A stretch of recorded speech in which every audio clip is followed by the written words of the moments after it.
Backbone, terme anglophone pour désigner un réseau informatique appartenant à des réseaux longue distance de très haut débit Internet. Backbone Est, parce qu'il relie la zone est de la Côte d'Ivoire de Grand-Bassam à Bouna via Abidjan. Backbone Est est actif depuis ce matin.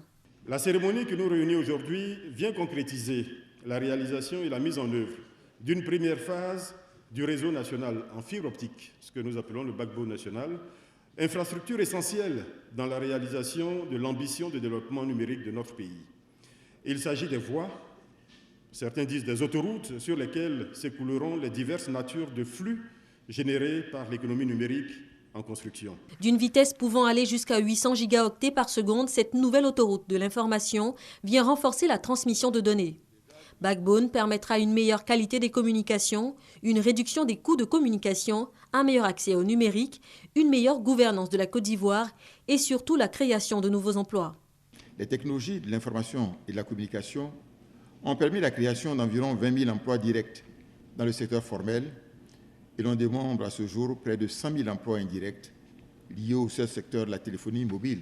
Les effets socio-économiques et culturels sont, vous le voyez, indéniables. Le secteur des technologies de l'information et de la communication est devenu, au fil des ans, un volet important de l'économie de notre pays.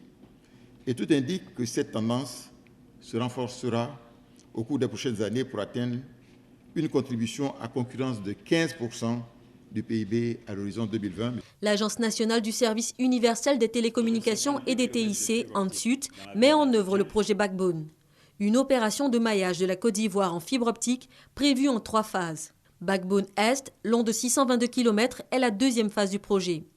Mais la première relie l'axe nord-ouest San Pedro-Bouna, long de 1400 km, à livrer en 2016.